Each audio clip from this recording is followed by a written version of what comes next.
আজি বিভিন্ন অবহেলিত বার্ধক্য ভিন্নক্ষম বিধবা মা ମାନଙ୍କ মুহଁରେ ବାପା ମାନଙ୍କ ମୁହଁରେ ସେହିପରି କାର୍ଯ୍ୟକ୍ରମ ଯୋଉ ଭତ୍ତା ବଣ୍ଟନ ଦୀର୍ଘ ଦିନର ଅପେକ୍ଷାର ଆଜି ଆପଣମାନଙ୍କର ଅନ୍ତ ଘଟିଛି। ଏହି ପରିପ୍ରେକ୍ଷୀରେ ଆଜି ମଞ୍ଚରେ ଉପସ୍ଥିତ ଅଛନ୍ତି ଏହି ପଞ୍ଚାୟତ ସମିତିର ଅଧ୍ୟକ୍ଷା ଉପାଧ୍ୟକ୍ଷ ଜିଲ୍ଲା ପରିଷଦ ଏବଂ ସମସ୍ତ ସରପଞ୍ଚ ସମିଶ୍ରକ ବନ୍ଧୁମାନେ ଏବଂ ମା ସମସ୍ତ ମାଉସୀ ବାପାମାନେ ମିଡିଆ ବନ୍ଧୁମାନେ ଏବଂ ଯାହାକୁ କି ଅହରହ ଚେଷ୍ଟା କରି ଏହି ପର୍ଯ୍ୟାୟରେ ଭତ୍ତା ବଣ୍ଟନରେ ପହଞ୍ଚାଇଛନ୍ତି ମୋର ପଞ୍ଚାୟତ ସମିତିର ସମସ୍ତ ସରକାରୀ ଅଧିକାରୀ ବନ୍ଧୁଗଣ। ଆଜି ଯଦି ଦେଖିବା ଆମେ ଆଜି जो भिन्नक्षम विधवा बार्धक्य पाखापाखि 1011 भत्ता आज आम बंटन करवा जोटा कि दीर्घ दिन 70, 75, 80 वर्षर लोक मैंने जो भत्ता पाइन व्यवस्था करवा। मु गोटे कथा कही रखा चाहे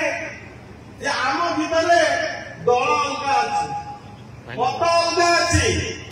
उन्नतिर कथा आसो पंचायत समितिर उन्नति विकास कथा आसो समस्ते गोटे मंचर एकत्रित होती ये हूँ निरा परंपरा विकास आज समस्ते एकमत होती एवं गरीब लोकर काम करने समस्ते मन बनाई। तेणु मु गोटे कथा कहवा चाहे आपण जो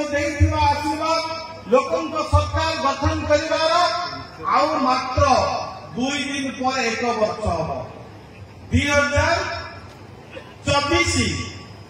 जून 12 तारीख सरकार गठन होता मात्र 2 दिन अच्छे नहीं किंतु गोटे वर्ष उपलब्धि अनेक आमे आपण मानक सरकार आसिया पूर्व कथा देइथिलु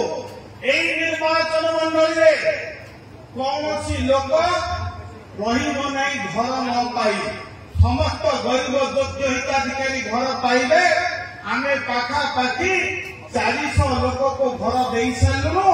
आउ जो माने करचंती अप्लाई करचंती समस्त गरीब लोक घर निश्चित पाइबे